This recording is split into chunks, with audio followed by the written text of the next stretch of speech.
And then is Germany's Chancellor Angela Merkel. Her job may be on the line after her coalition rejects a tough migration deal. I want to bring in European Parliament member Nigel Farage. Merkel's interior minister, Nigel, even offering to resign. What are your thoughts on this?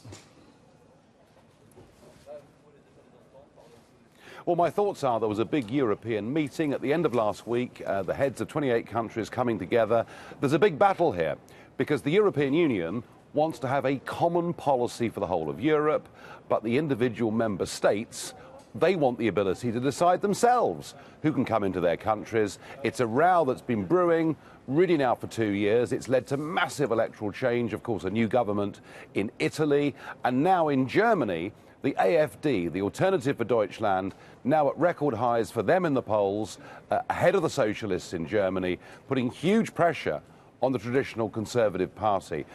Mrs. Merkel came back with a deal that were some nice words on a piece of paper, but meaningless. Mr. Seehofer, the Interior Minister, has threatened to resign, and they'll be meeting within the next couple of hours. I can't tell you whether Mrs. Merkel will be gone in the next couple of weeks, but I can tell you Mrs. Merkel is history before too long. To your point, Angela Merkel saying, hey, there was a humanitarian crisis a couple of years ago with respect to Syria, but now seems like maybe she's trying to move to the middle on this.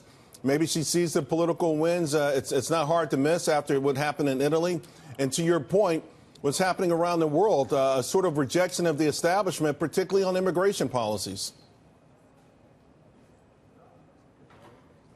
Yeah, but for Mrs. Merkel now to try and shift policy is ridiculous. I mean, they have let in 1.6 million people. In fact, they actually encourage people to cross the Mediterranean because Mrs. Merkel said we can cope. That is leading to huge social problems in Germany. Communities feeling really unhappy about the change that's been brought over them. I don't think, even if Mrs. Merkel went down on her knees and said, I'm sorry to the German people, that frankly that's good enough. She has to pay the price for one of the biggest political mistakes we've seen in modern times. She is finished. It's just a question of when. Earlier in the year, when Italy surprised the world with this sort of bifurcated government, Northern League and Five Star, Germany's a top member of Germany sort of said, hey, when their markets were hammered, this is what they deserved. Maybe this will scare people straight and get them off this sort of anti-establishment, anti-Euro bandwagon.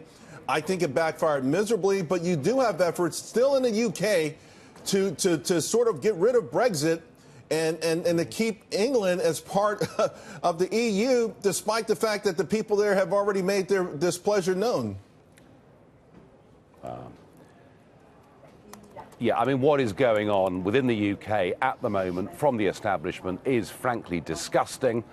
We have the big multinational companies, their friends amongst the investment banks, many members of the career political class doing their best to stop Brexit from happening. And one or two of them, Tony Blair and others, think they can get away with this. Believe me, if they scupper Brexit, they will reap a political whirlwind, the likes of which they can't even imagine.